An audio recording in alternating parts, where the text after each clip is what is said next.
Em 2019, mais de 127 mil crianças permaneciam sem acesso ao ensino primário e secundário em países afetados por situações de crise. As necessidades são cada vez maiores e mais complexas, como nos veio demonstrar a pandemia provocada pela Covid-19. A Rede Interinstitucional para a Educação em Situações de Emergência, ANI, foi formada no ano 2000, numa sessão estratégica sobre educação em situações de emergência, que decorreu no âmbito do Fórum Mundial de Educação em Dakar, no Senegal. Trabalhar de forma colaborativa pode garantir o maior impacto da resposta.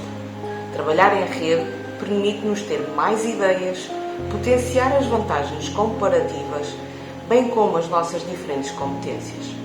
Permite-nos ainda coordenar e harmonizar esforços no sentido de um impacto coletivo.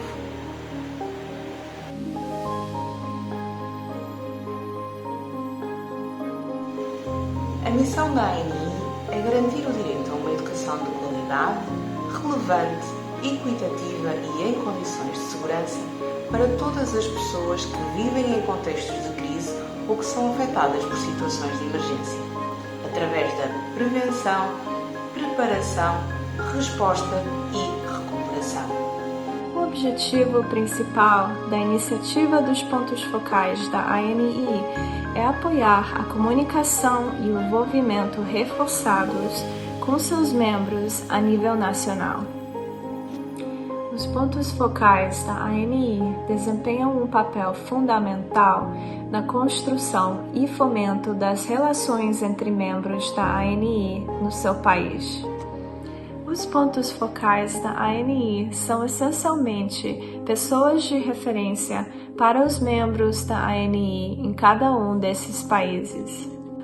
Os pontos focais apoiam imensamente no trabalho em rede, na comunicação, especialmente na facilitação, na troca de informações e discussão a nível nacional.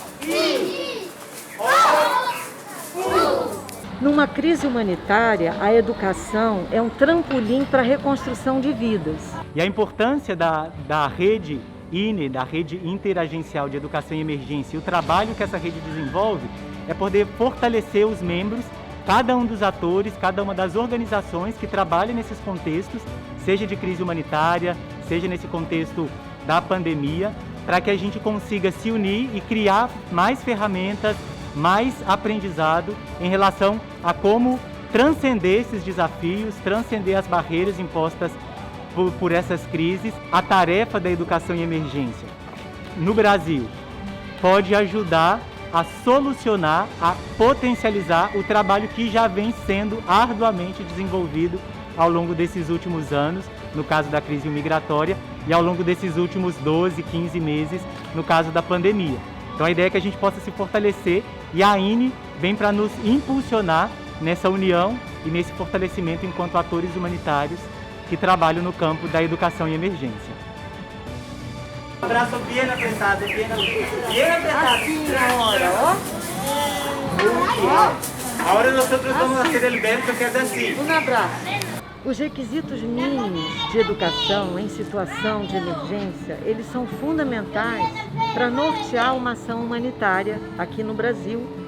Nós tivemos a oportunidade, de fazer um curso com a Rede INE, junto à Fraternidade Federação Humanitária Internacional, e isso nos trouxe uma série de parâmetros e guias, porque esse manual INE, ele nos traz uma série de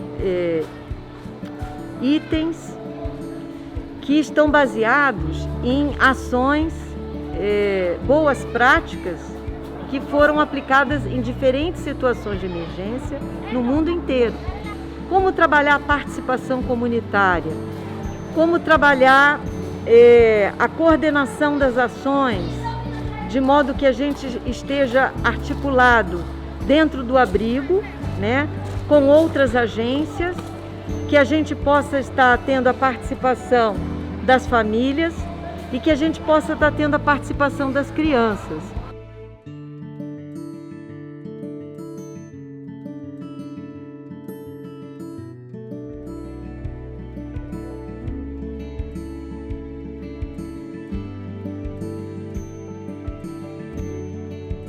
Bom, desde março desse ano de 2021, o Brasil está com uma representação como ponto focal INE. Eu estou fazendo essa tarefa enquanto membro da Fraternidade Humanitária e a intenção é que a gente possa unir mais os membros INE do Brasil.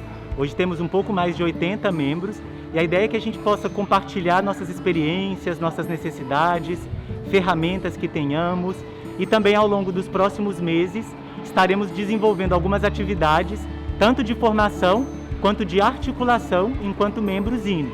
Nós sabemos que existem pessoas no Brasil desenvolvendo diferentes tipos de atividades, em diferentes tipos de contextos, em diferentes organizações, e sabemos que há muitos aprendizados, muitas lições que cada uma dessas pessoas vai poder trazer para a rede, para fortalecer o trabalho e poder então ajudar a encontrar novas soluções para os desafios que temos, para que essas crianças continuem se desenvolvendo e possam ter uma vida adulta, plena, reconstruída, para que essa emergência possa deixar de ser uma emergência.